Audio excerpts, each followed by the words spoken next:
welcome to the Early Late Night Live Show on every Wednesday night from 7 to 8 on Exeter Channel 98 and on our YouTube channel, the Early Late Night Live Show YouTube channel.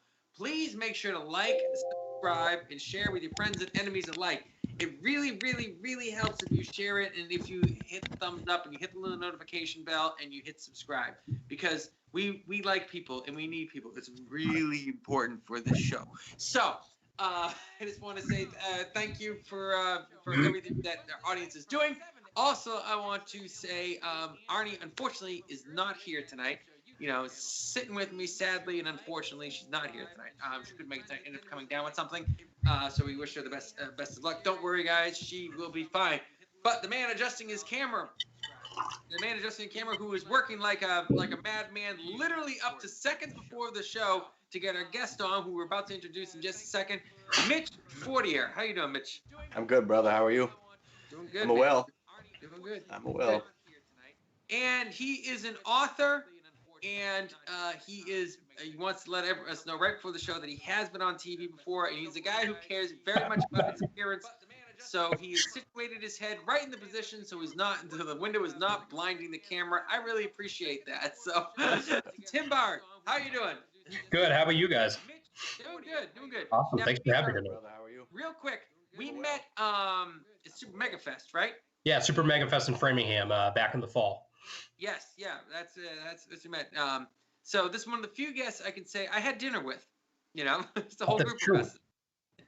We had dinner, a fine drink. We watched the Duke and Hazard people eat just a few tables away. It was a memorable evening. Yes, it was a very, very fun time. Great. I'm really excited to have you on the show. I'm really glad. It was literally up to the last second because Arnie had to call out at the last minute, and so she usually handles all the communication. But suddenly realized, oh my God, we don't know what we're doing. So, but you're here, and the show is going on. Oh, I just realized something. I better do the trailer trash. Or Mitch, are you doing the trailer trash? Yeah, I can do it. Okay, all right. Our favorite section of the show, and we call it our favorite section of the show, we do it in the beginning so we can get rid of it, is trailer trash. Mitch, what is the first trailer we have up? It is called Lovecraft Country. It is a TV series on HBO. Starring Jonathan Majors, Journey, Smollett, Bell, a bunch of other people that I've never heard of. Based on a novel by Matt Ruff. It is a drama horror based on the Matt Ruff novel of the same name, and produced by Bad Robot Productions, Warner Brothers Television. J.J. Abrams is involved, and MISHA Green. Mm-hmm. Let's see. Well, Jordan Peele, I think this is one of his creations. Follows Atticus Black as he joins up with his friends Letitia and his uncle George to embark on a road trip across 1950s Jim Crow America in search of his missing father. This begins to struggle to survive and overcome both the racist terrors of white America and the terrifying monsters that could be ripped from a Lovecraft paperback. So, did anyone notice that this thing is called Lovecraft, and it's being streamed through HBO. So I just thought, wasn't it HB Lovecraft? Wasn't that it? Or was it HP Lovecraft? I'm like, I don't have any idea what you're talking about. Tim, you're the author here. Is it P or is it B? It's a P. It's P as in Peter. Okay. Yeah. Shows you, see, this is why we're missing Arnie right now. One of the many reasons, Arnie, why we're missing you. Yeah. All right. So I will hop on this trailer first. I will say this: I like the visuals in the sense that it is clearly an era. It's clearly based in the 50s, but it's not like, oh my God, look at all this 1950s stuff that isn't screaming at you, which is what I kind of like. I like the lead. He's got a really good look to him. That's funny. Huh? I thought the exact same thing when I saw him. Yeah, he's got a really good look. Good atmosphere, good visuals. It sort of, to me, comes across like a mixture between Green Book and Stranger Things. So So it definitely seems interesting. I don't know. I guess it's not based off an H.P. Lovecraft novel or anything like that. I don't really know much about him. I was impressed that within the trailer they showed the monster, which I wasn't really expecting them to actually just go up and show the monster in the trailer. So I'm curious. I'm curious about it. I think it's interesting. I think there's very little at all to complain about within this trailer. I like it. I like it quite a bit. Mitch, what's your thoughts? So I echo a bunch of what you were saying. Jonathan Majors is his name. He just he's got this really interesting look about him, and the Stranger Things feel towards the end. I felt like this feels like a series. It's got a series kind of a look to it. It is a series. So. And then I realized, it is a series. Right. so there's that. And then as it was playing, first started. It felt like this kind of throwback to slavery times, and it was going to be, in that time period and dealing with that particular issue. And I'm like, and for whatever reason, I just didn't feel like I was interested in that, and I was just kind of starting to get turned off. And I'm like, I got to watch this and develop an opinion. And then it got into the Stranger Things feel, and it turned into something completely and totally different. And so the trailer had this two very bifurcated effect, and it looks really cool. It looks fast moving. The actors seem really interesting, and so and I like the introduction of monsters into time periods that we generally don't kind of see them. Like, it's not the future, but it's the past. I agree. Now, Tim Baird, what do you think? And really quick to the audience out there, if you see me looking to the side, I'm not ignoring people. That's actually where my screen is, where I can see the comments in the YouTube section. So I'm not just wandering off and not paying attention to it. I just want everyone to know that. Sorry. And if I'm looking down, it's because I'm doing the same thing. Right. I figured you just had Disney Plus up there or something, and you were watching like the Clone Wars season 7. That's I was watching. I think I'm the only Phineas and Ferb fan probably in this group. Does anybody know Phineas and Ferb? I have a 4-year-old, so I've definitely watched them before. Okay. All right. So, what's your thoughts on this trailer? So what's funny is when I first saw it, I thought like, oh, this is a heartfelt story about a man coming back to his hometown to, see his father, find his father. And I was like, well, why is it even called Lovecraft Country? Where's Cthulhu? Like, how come there's no big monster? And then right as I was thinking it, the monster comes out and starts to like try to attack him. And I said the same thing. I was kind of surprised because I was thinking almost like Cloverfield, where they barely show the monster, but they hint enough that something's there just to freak you out and kind of draw you in. But yeah, they show the face and like the front forelimbs and everything. So, but we don't see the whole monster. So there's definitely still enough kind of interest there where I want to know, what's this monster look like? What's it going to do? How are they going to get it? How are they going to get away? Or are they going to kill it? So I think it's a pretty good trailer. It draws you in, but it still leaves you wanting. So I thought it was pretty nicely done. It looks like an interesting show. All right. Okay. So I'm going to go with my rating. 1 solid thumb up. Because again, there was absolutely nothing to complain about. 1 thumb sideways because to be perfectly honest, I'm not horribly interested in it. I'm pretty interested in it, but I'm probably, in all honesty, I'm probably not going to watch this as this comes out. It's probably going to be a while before that. So that's my opinion on it. Mitch Fortier. I'm not going to buy HBO or subscribe to watch the series, but I want to throw in the fact that MISHA Green was responsible for Heroes and Sons of Anarchy, 2 shows that I was very happy with and loved and enjoyed. But as far as the trailer goes, I'm giving it a solid thumbs up just for overall content, and I think I'm sideways. Just I'm not entirely sure why, to be honest. All right. Okay. And Tim? So I don't have HBO myself. I still never got it, even after all the Game of Thrones seasons that were out. But assuming I had HBO, I would probably watch it. I'll give it, let's say, like a 45 degree. So like 135 degrees of approval. I think all on the kind of same page here. I like that. Everyone in the YouTube room, leave a comment and put your opinion in here. Hello, Bob Toronjo. We'll love to give you a shout out. Love to hear your comments on what we're watching on the show. But what's the next trailer we have up, Mitch? It is called The Blackout Invasion Earth. All right. And roll that beautiful beam footage. This film is somewhat of an enigma at this point, honestly. I need to bring this out here. I think I've got a little description. Okay, this has got more information. It's essentially about an alien invasion that is human-like and it blacks out most of the world except for a small portion, a stronghold, if you will, and the power struggle between the two and trying to survive and get their world back. It was a smash hit in Europe, apparently. The Blackout was originally done in Russia, and I think this is another version, or if you will, like a prequel of sorts to it. It's going to be out on Blu-ray in North America, I think sometime in June. There's not a lot of information. No IMDb. There's no Wikipedia. Nothing. Well, this is to me, this is clearly a dubbed over film, but it's dubbed over very well. So I gotta hand it that. My thoughts on this was there's no name in this. I don't recognize anybody in this film, and my God, do I want to see this movie? Like without a name in it, this trailer looked really smashing. Like it looked really good. There's a lot of intrigue into what's going on.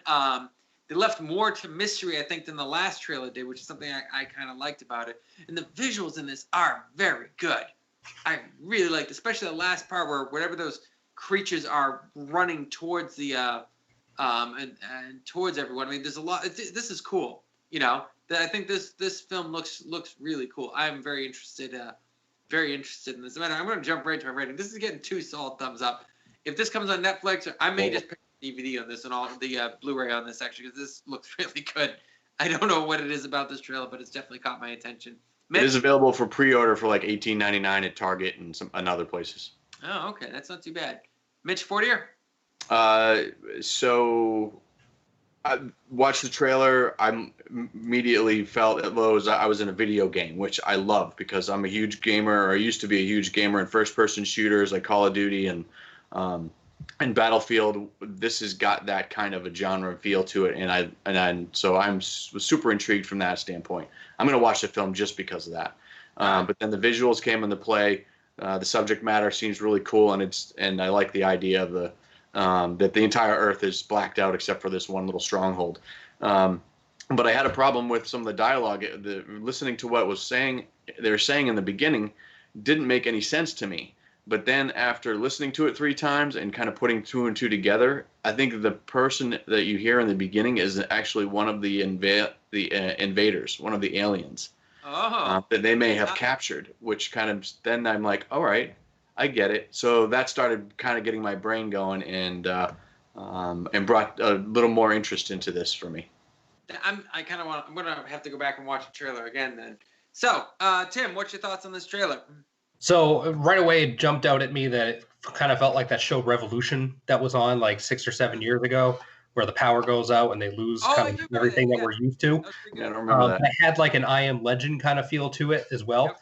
So yeah, it's definitely right up my alley. Like Mitch was saying, you know, I play first-person shooters, and you know, I'll play Halo all day long if I have access to it and don't have to go to work. So you know, I watch this and I'm like, oh, you get these people that are in the powered area, then not the powered area, and there's some sort of battle going on, and there's aliens, and I don't know what's happening, but I want to see it. So yeah, I mean, I'd give it 2 thumbs up. You know, I'm definitely gonna watch it if I get my hands on it. All right, so Mitch, what's your rating on this? I'm actually one thumb way up. I think I very rarely do that, but I love this genre and I love the look and feel of it. It's going to bring me back to some really cool and great moments and days in my life. And then another solid thumbs up just because the trailer and the subject matter is really well done and seems intriguing. All right, awesome. Right, so make sure you guys hit the thumbs up if you're watching this video, and share and subscribe and like and help us spread the good word.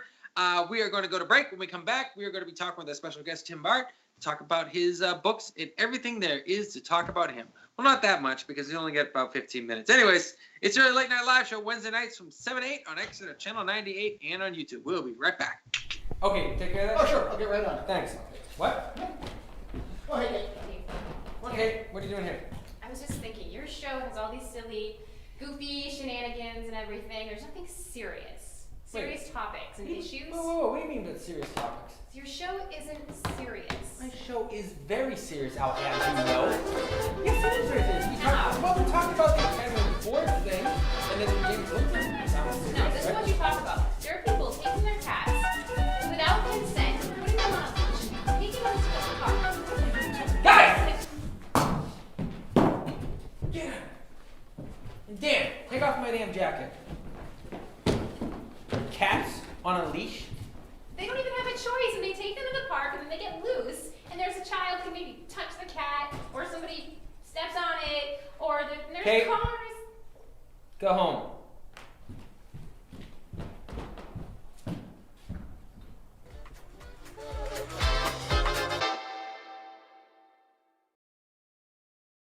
Bernard. Welcome back to the Early Late Night Live Show on every Wednesday night from 7 to 8 on Exeter Channel 98 and on our YouTube channel. Please make sure to like, subscribe, and hit the thumbs up. Like you, Abby, if you could hit the thumbs up, that would mean a real lot to us. So welcome to the show, Abby.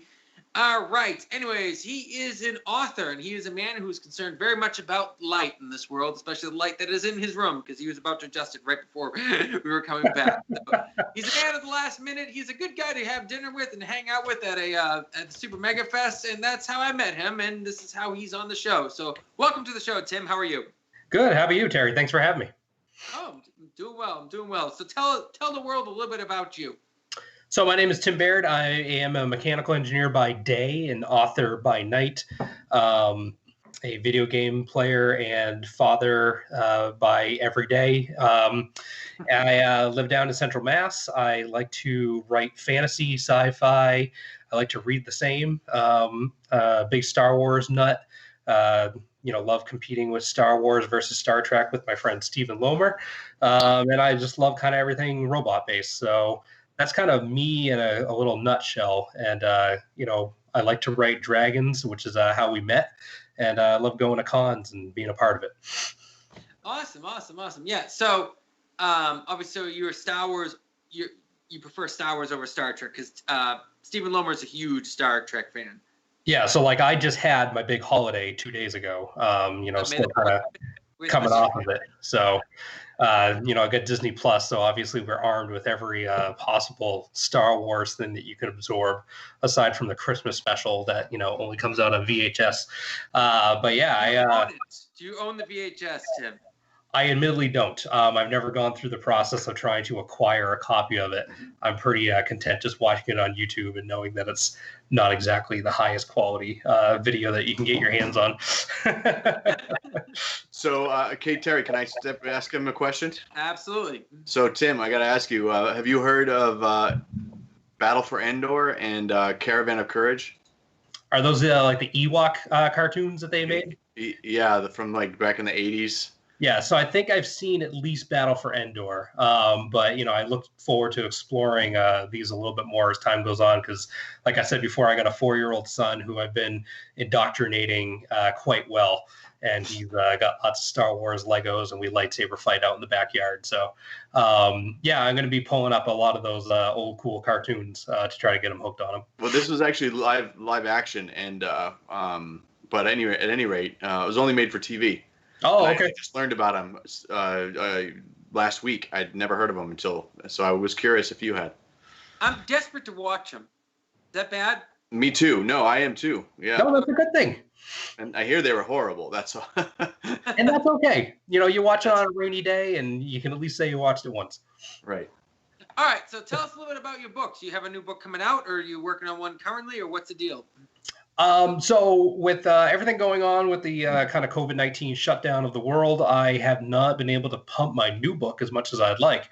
I had one come out just right before Christmas called Dragon Liberator. See if we can get some nice lighting on there.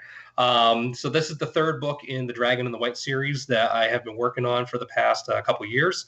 So this is the formal conclusion of the Dragon and the Whites trilogy, where it follows Liam and Rob and the rest of their friends through their adventure trying to, stop the the program once and for all, save the dragons as much as they can, and hopefully all come out alive.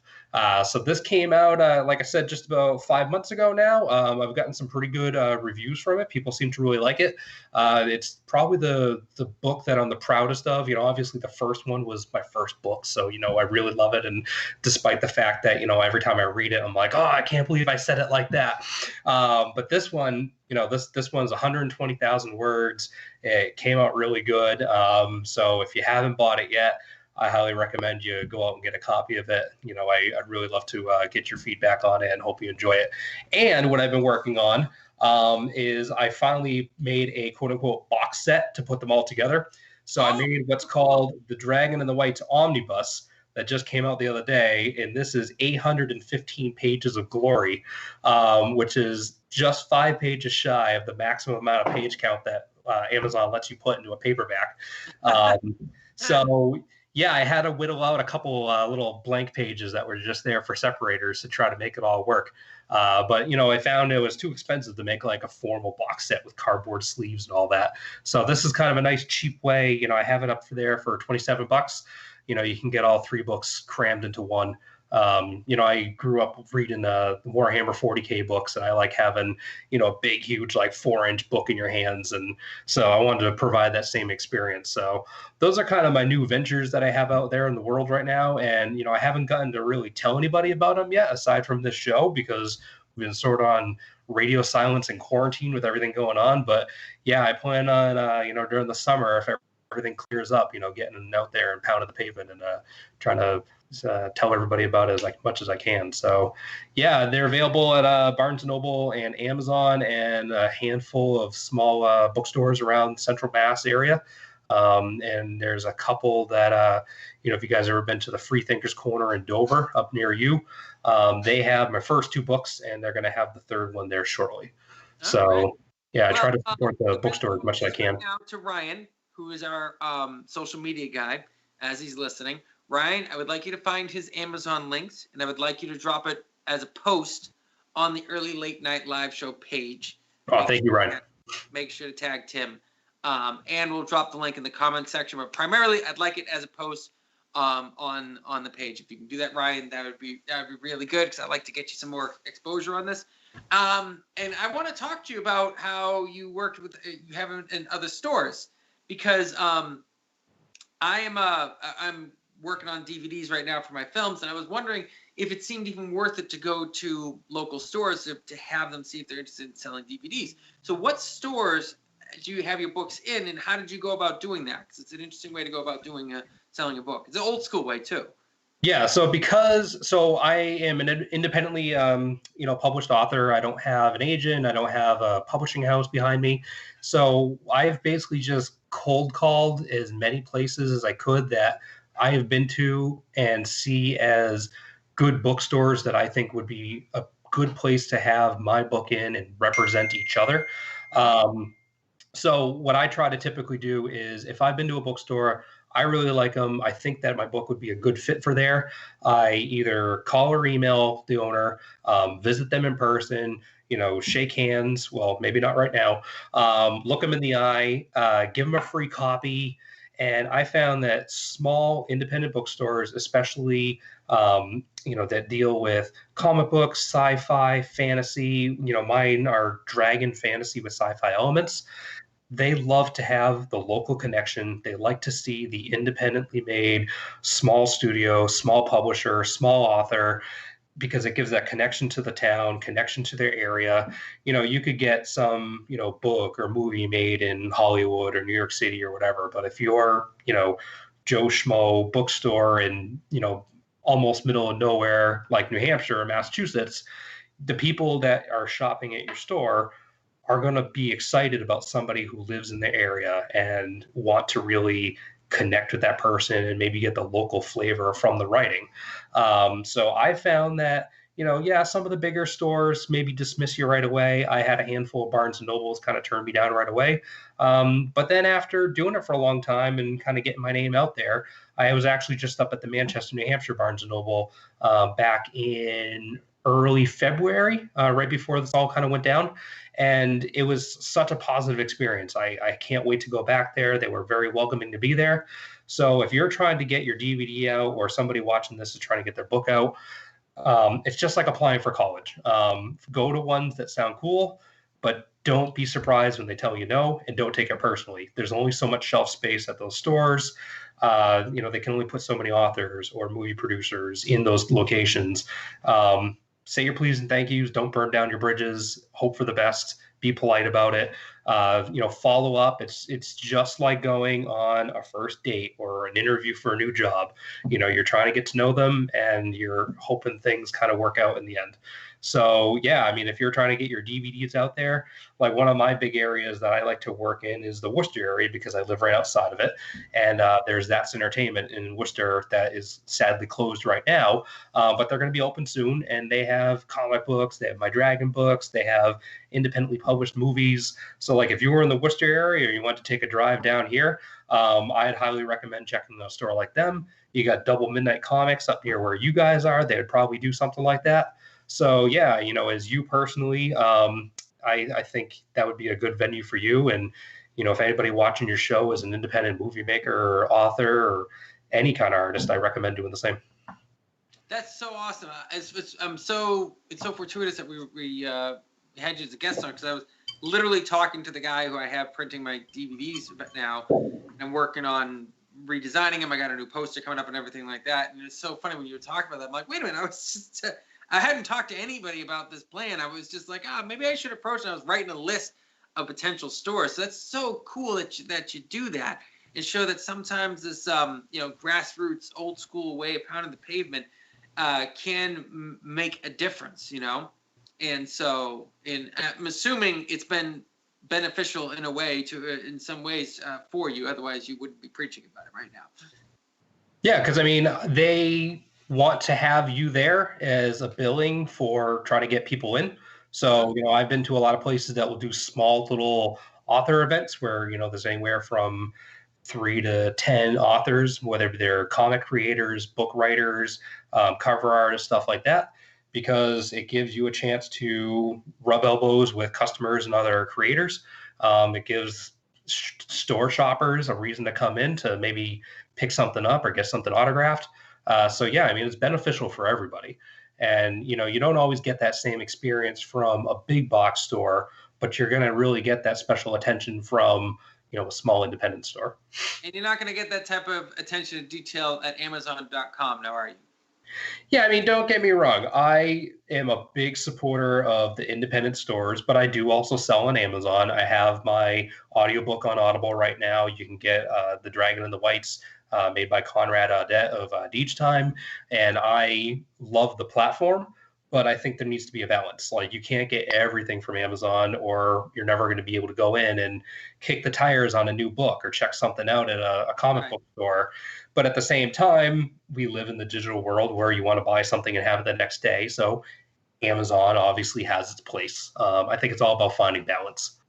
Yeah, a friend of mine who's an author named Elliot Baker, he told me, whatever you do, don't limit your options. Mm-hmm. That's what he said. Whenever it comes to selling your book, don't limit your options.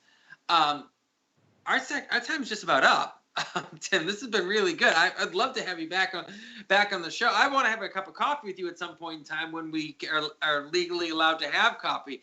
I got to have a piece of paper to go to the bathroom every morning. Hey, I am authorized to go to the bathroom.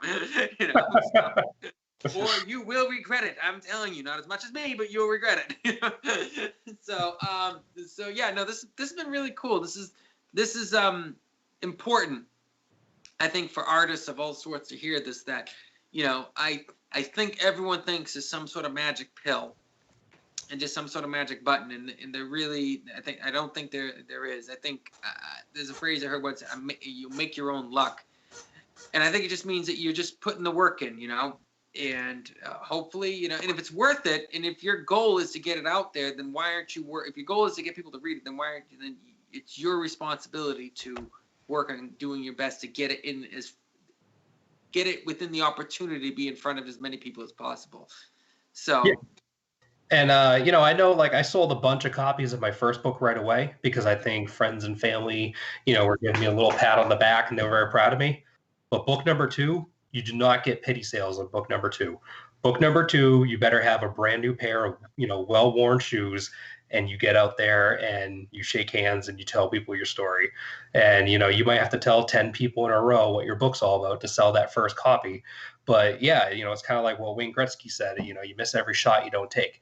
And if you want to connect people, you want to tell them your story, have them buy your book, and then become a fan and buy your next book, you're not going to get it just by posting an ad on Amazon or something. You got to get out there. You got to go to the bookstores. You got to go to the book fairs, and you got to stand at a table at a farmer's market. And, you know, you got to get out there, pound the pavement. And if you want to be a writer, you want to be a movie maker, it's tough in the middle, tough in the beginning, you know, and the middle. And it's a long way to the top and want to rock and roll.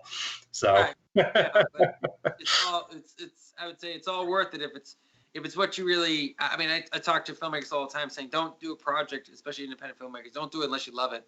I tell it to actors, it's not worth it because you only got so much time in this world. So if you're not really loving the part you're playing, if you're not really loving the story you're part of, don't waste your time. You know, because there is someone out there who probably would love this project, and so I'd say the same thing. So make sure that you love it, make sure you're passionate. Then once you find that, just get to work. You know. So, yeah.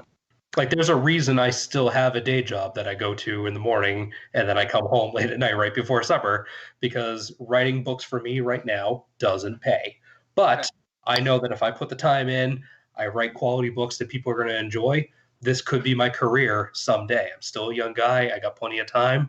And yeah, it's a passion. I love it. It's fun. And as long as I keep it fun, I think it'll go somewhere nice. So yeah, hopefully 20 years from now, we're having a totally different take on this story. And if I sit on my butt and do nothing, I'm not going to get anywhere. So you're never going to win the lottery if you don't play the lottery. Anyways, Tim Baird, you're going to keep you staying on for the rest of the show, right? Oh yeah, sure. Awesome. Well, we dropped his links in on our Facebook page. We dropped his links in the YouTube chat. Definitely check out his stuff when he comes back. We'd love to have him back on the show. We're going to go to break. When we come back, we'll have news with Mitch. We'll be back. All right, all set. Where's Arnie? I told her 9 o'clock. Oh, she'll be here. I'm here, guys. I'm here. Oh, you look great. Thanks. Arnie? Yeah. We're supposed to be filming promos for the early late night live show. Yeah, I know. Yeah, and didn't you get the text message about the dress code? Oh, right. Yeah, you said dress appropriately. And? Well, I thought you said that on this show you represented independent, angry filmmakers. Mitch represented actors in the industry, and I represented geeks and fangirls. Yeah? And you said dress appropriately. Oh, God. Yeah, so, appropriate. Cool. Watch the early late night live show. Every Wednesday night at 7 on Exeter 98. And live on YouTube. Live long and prosper, y'all. Arnie? Yeah. Get out. Right. I like it.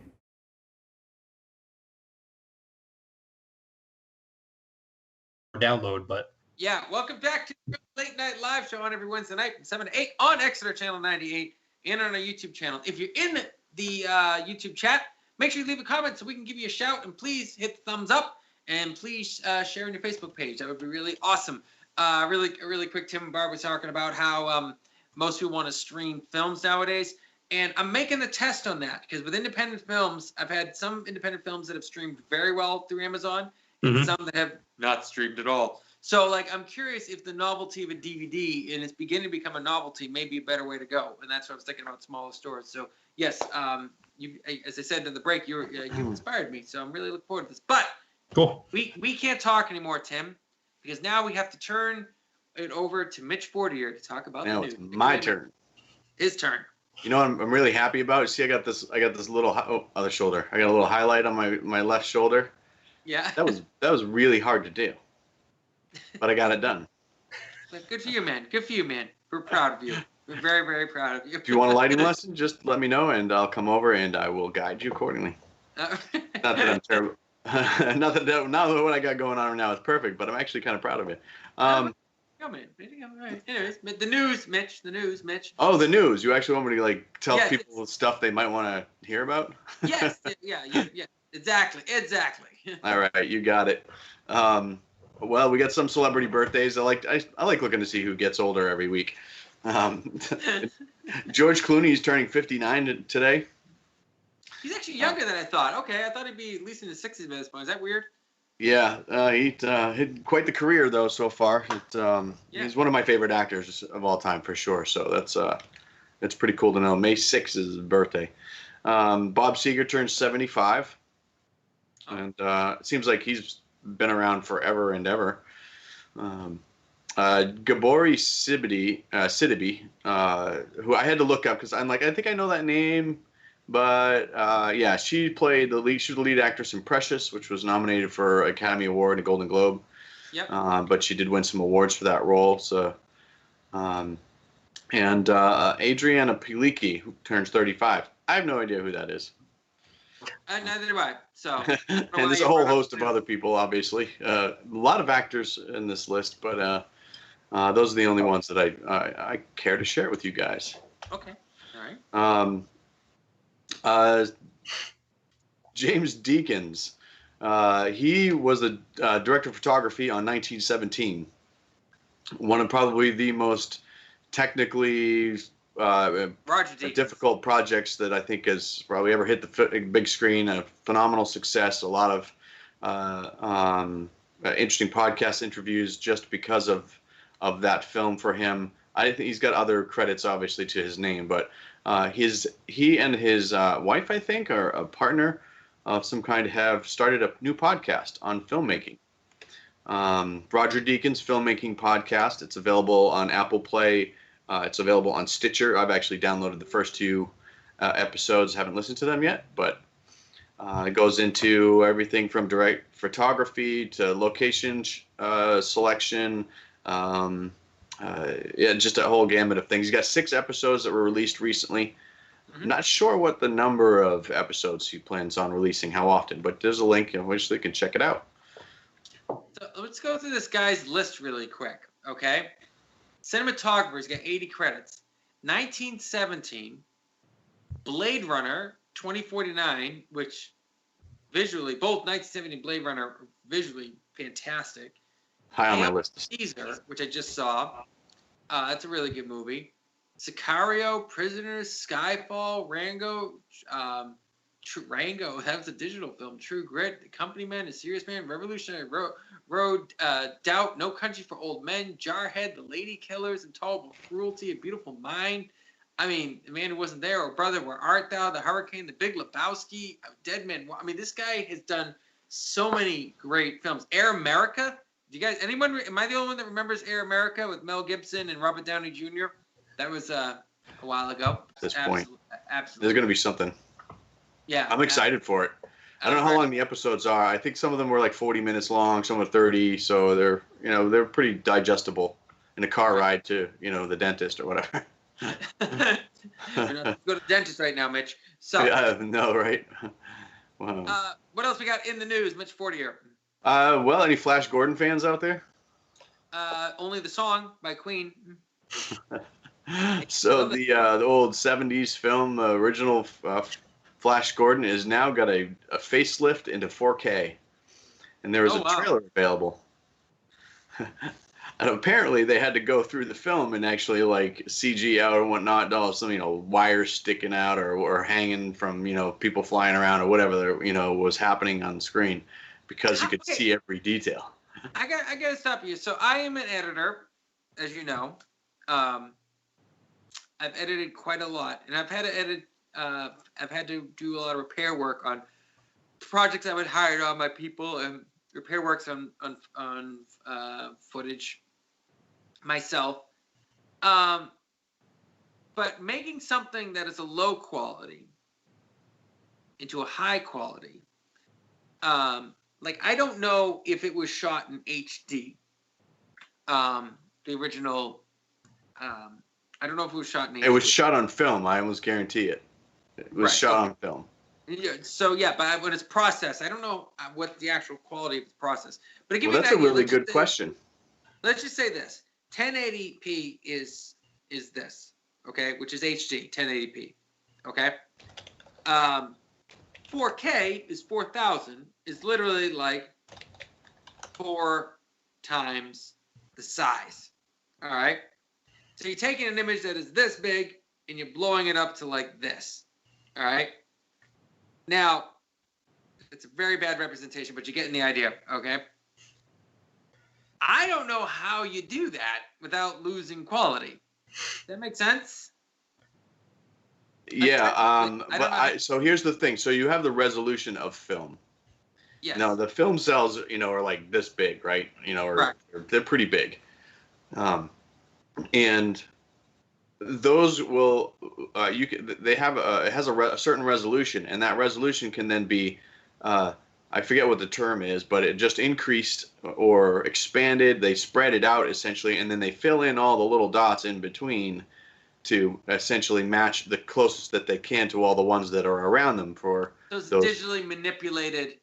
Basically, the pixels digitally manipulated make it look like artificially make it look like a natural 4K, right?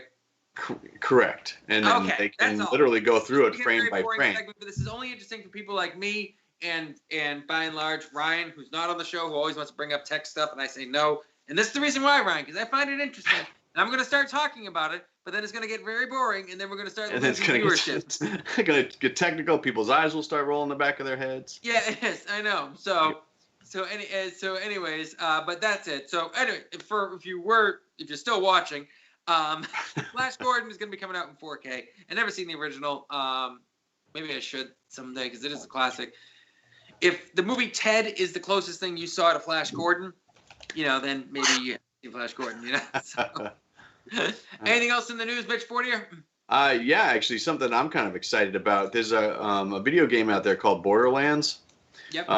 And there's been several series. I really liked it. And Cate Blanchett has been tagged to play one of the characters in the new film being released, that's scheduled to go out. So that's pretty cool. And I know Ryan would be excited about it. He probably knows Borderlands. Do you, Tim, do you have any experience with Borderlands?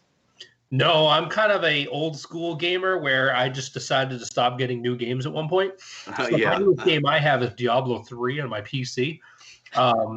And I got excited because I just recently bought a new laptop and I can actually handle the graphics. So no, but if you want to talk about N64 or Super Nintendo, come on down. It's in the basement, hooked up to the TV. Mountain Dew's in the fridge. But no, Borderlands, I know what it is, but I've never played it. Show's over at 8. I'll be there at 8:30. Tim, my sister Margaret is in the YouTube chat, and she says, hi, Tim. Oh, hey, Peggy. Yes. Peggy, nobody likes you. We did take a survey. You just missed it, but it's on the survey. Nobody likes you. And if we got time for one more real quick one? Yep, one more real quick one. Yep. So you remember the series Bright on Netflix? Anybody? Or the film Bright? Yeah, film. Yes, it's a good film. And so Bright 2 is slated to for filming at some point. Oh, that's good. New director, but Will Smith and Joel Edgerton, the two main characters, will be back. Awesome. I really liked it. It got a lot of crap, but it was a good film. Real quick hi to Gary Russell, who says Atari Asteroids. So I guess you got a potential gaming buddy there. Ooh, that's a new one, right? I think that's only 30 or 40 years old now. Maybe, but he's out in Texas, so he may not be coming by anytime soon. Anyways, we have to cut the break. When we come back, we got some stuff to show you, and we got a game to play. So make sure you stick around because it's going to be a lot of fun. I started doing this thing with the camera, and I don't know why. Anyways, we're going to break. We'll be right back. No! Again. What's going on? Well, we're trying to film a promo for the early late night live show, but Facebook Live keeps kicking us off. Technical difficulties. Tell me about it. Oh, okay. All right, here we go. All right. It's the early late night live. That's out of 10. What are you trying to say? Well, that people should watch the show because we have so much fun, talk entertainment news and, things like that. And, of course, my segment. Yeah. I swear, Facebook hates us. Hey, maybe if we do this. Ooh. Oh. Whoops. Accidental selfie. Yeah. Okay. Look, let me. I got it. No. You apparently don't. No, I You don't do. actually know what you're doing. But all right? it's my phone. Yeah. No. Listen. Let me do it. Let me do it. guys. You're acting like such a girl. Oh my gosh, you Guys. What? We're live. Hey. Join us Wednesday night, 7 p.m. Exeter Channel 98. And on YouTube when it works. And we'll talk entertainment news and trash some trailers. And then, of course, we've got my segment. So don't miss it. Join us on Wednesday night at 7 p.m. It'll be fun. Yeah. Siblings.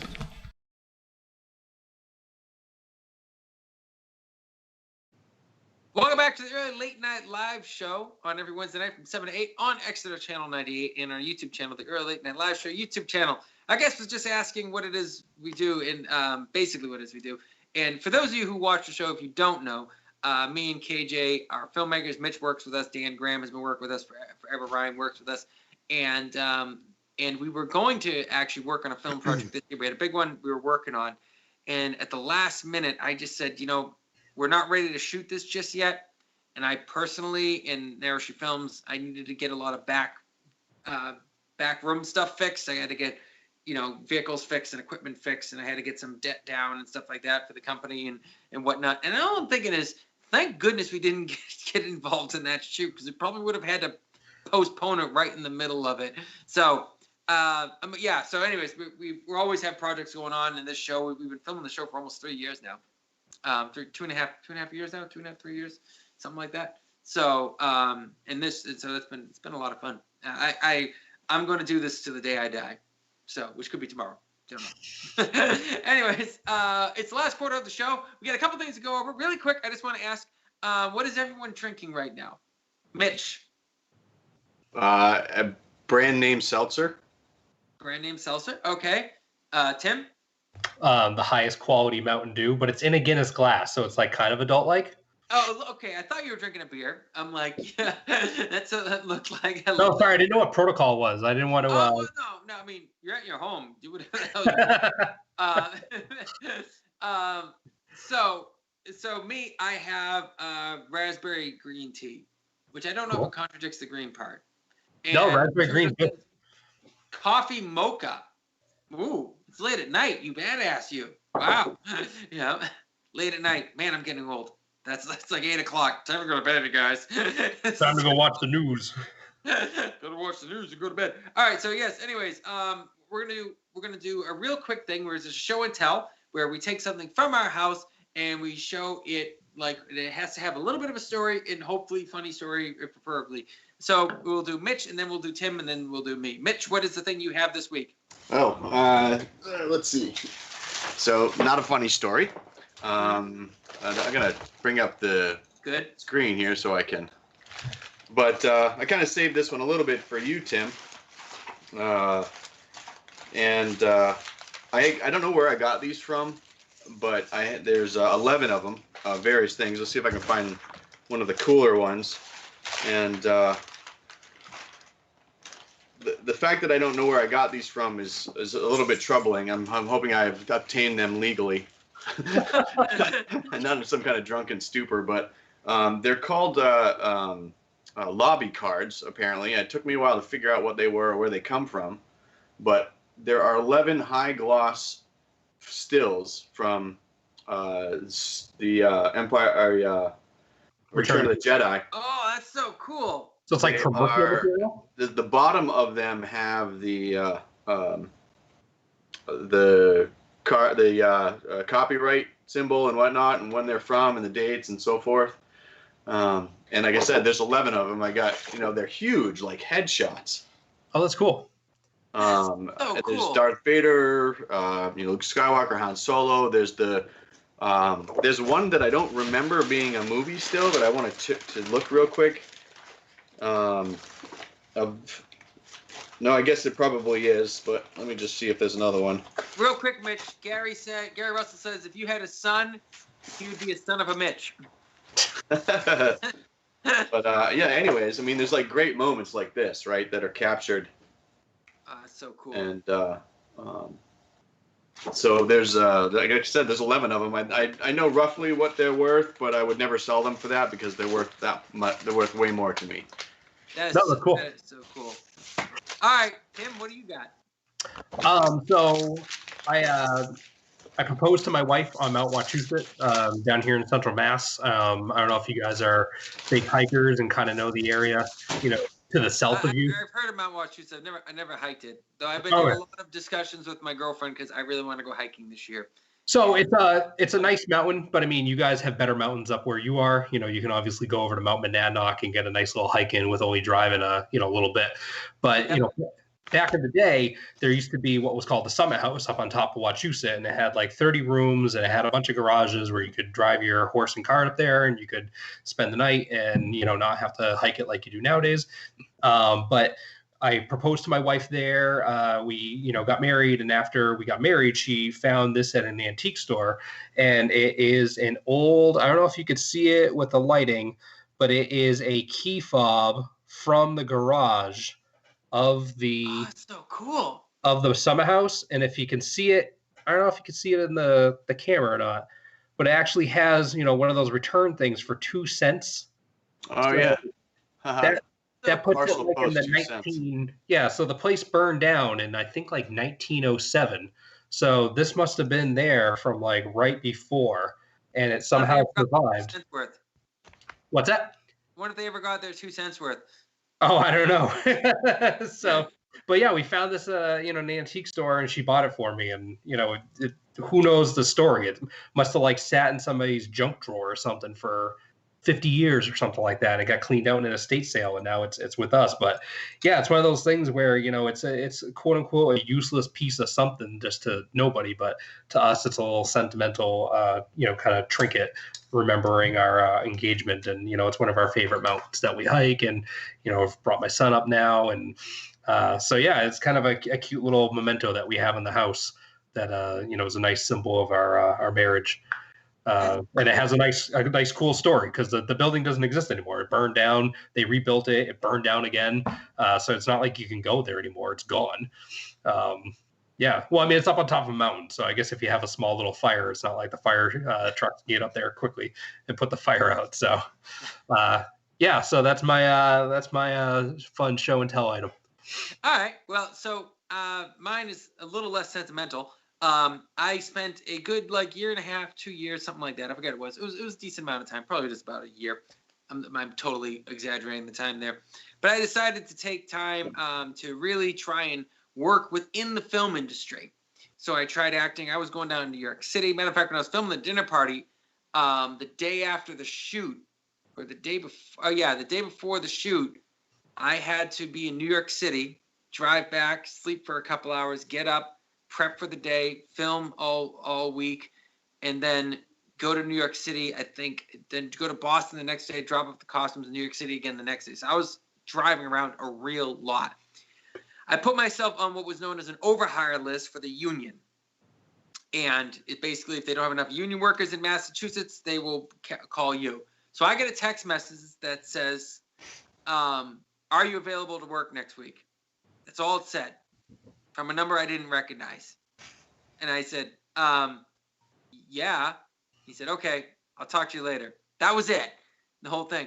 So I called the guy up and I said, hello? He's like, yeah, what is it? I'm like, who is this? And he said, I'm Jerry. I'll send you the message. And I hung up the phone. That was it. And so sure enough, because I needed work, I showed up to this creepy location in Gloucester, Mass, where a big windmill was, whatnot, this building. And early in the morning, we're pitch dark out. I didn't know anybody there. I didn't even know what job I was coming to do. And so it was a pretty interesting situation.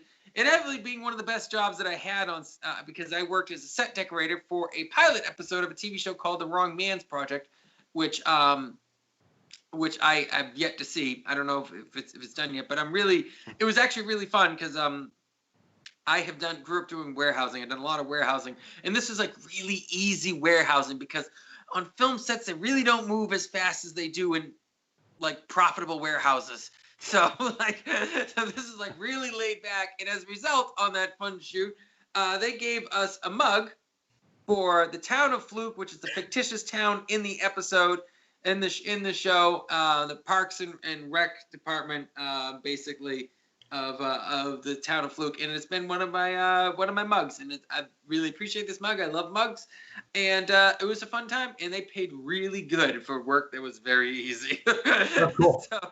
So that's my story. That's what I got. A little less sentimental, but hey, it paid. Yeah, no, that's a fun story. All right, but we have a few minutes left, and Mitch is going to be playing a game with us called Name That Line, or That Line Is Not the Name, or something like that. We'll figure it out later, but the basic premise is there is famous quotes from movies that have been misremembered for a long amount of time. So Mitch is going to try and rectify that with a little game between me and you, Tim. All right, he's going to be asking us questions of which one is potentially the real quote. So how's this going to play out, Mitch? All right, so I'm gonna give you two versions of a line, I think what we'll do is just raise a hand. I'll try to keep my eye on you guys. All right. And then you say A or B. So it'll be A this, A, B that, and then tell me which one is correct. All right. And then bonus points if you get the right movie. All right, ready? Here we go. Oops, let me do this. I'll move this over here. All right, cool. Hello, Clarice. Good evening, Clarice. So A, hello, Clarice, or B, good evening, Clarice. Tim? I'm going to say A, because that's the way I always remember the quote. And that is the most popular remembrance, and it is wrong. Ah, curses. It is actually good evening, Clarice. Go B because I remembered it as hello, Clarice, but I thought this is probably not the right one because that's how I remember it. I don't know what movie is that from. Tim? Silence of the Lambs. Oh, okay. All right. All right. This one's too easy. The whole Luke, I am your father thing. Okay. Yeah, next. Let's see. He's alive. It's alive. Terry. B. Correct. Bonus right. points for the movie? Frankenstein? Yeah. All right. So everybody say he's alive, but it's really it's alive. Yeah. Interesting enough. Okay, here's another one. All right, A. I love the smell of napalm in the morning. It smells like victory. Or B. You smell that? Do you smell that? Napalm, son. Nothing else in the world smells like that.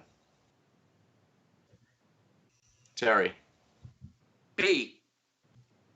B is correct. Oh, really? I always remember it as A. Jeez. But then again, I've only watched that like this is the debacle, right? There's a lot of misinformation out there. Bonus points for the movie, Terry. Oh, I'm trying to. That wasn't Platoon, was it? It was not. Apocalypse Now. So Tim. Apocalypse Now. Yeah. Apocalypse Now. All right. All right. Here's maybe a good one. All right. A. Toto, I've got a feeling we're not in Kansas anymore. Or B. I don't think we're in Kansas anymore, Toto. Terry? Okay. A. Correct. Everybody puts Toto on the end and opposed to the beginning, but which is kind of an interesting one. Obviously, that's from Wizard of Oz. Yes. That's got to if be you one of didn't the get that, most quoted movies of all time. In all honesty, that movie's that more makes famous. sense. Yeah, not surprised. Yeah, we got time for one more. We got time for one more bonus round. Okay. And we're gonna give it a second for Bob Turinjo to answer for this one. All right. Okay. All right. So, A, is it Jane, Tarzan, Jane, Tarzan, Jane, Tarzan, Jane, or B, me Tarzan, you Jane? Oh. I grew up watching these movies too. I can't remember. I can't remember either. Well, Bob's answering first, though, right?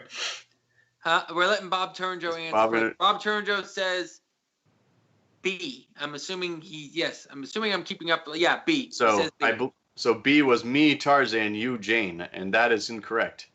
Incorrect. Oh. So in the movie, he just literally goes Tarzan, Jane, Tarzan, Jane.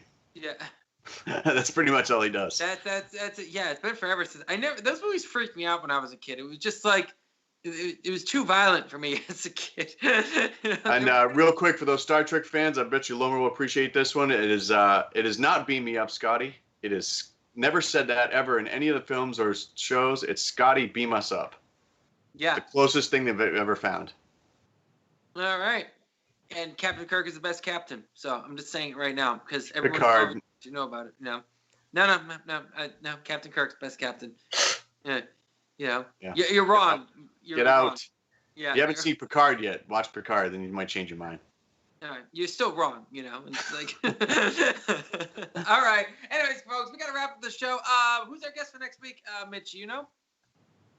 I do not know, actually. It was Steve Blackwood, but unfortunately, he had to change his schedule, and we have a replacement, but I don't know who that is yet. We don't know who it is. But anyways, I just want to thank everyone in the YouTube group. Let me see. Gary Russell says, "Oh yeah, sure." And Bugs Bunny was not violent. Yes, he was very violent. But all right. Anyways, thank you everyone in the YouTube group. Thank you, Tim Baird, for coming on the show and for your inspiration. Remember, people out there, your artists, it takes the work. Pound the pavement. All right, and try to think a little bit out of the box and put your name out there as much as you can. And all right, stay safe, everyone. Thank you, and tune in next week to the Early Late Night Live Show Wednesday nights from 7 to 8. Adios, folks. Hey, thanks for watching the Early Late Night Live Show. We are on every Wednesday night live at Exeter Studios in Exeter, New Hampshire, 7 p.m. every Wednesday night. Please make sure to join us next week for more entertainment, comedy, and information that is probably not that important or timely, but no sports or no politics, so there's that. To find out more about my film company, make sure to check out NarrowStreetFilms.com. To find out more about Killarney's writing, make sure you check out KillarneyTraynor.com. To find out more about Mitch and his acting, I'm sure he's got a website. I keep forgetting the name of it. I'll write it down here. To find out more about the wonderful studio that we produce at Exeter Studio, go to exeternh.tv. They're a great studio, and they're doing a lot of cool things. But please make sure to like us on Facebook, and please, please, please make sure to subscribe to our YouTube channel. Hit the notification bell and like, and make sure that you share with your friends and enemies alike, because we don't judge that much. See you next week. He's the best producer that you've ever seen. He gets that way because he's so rough and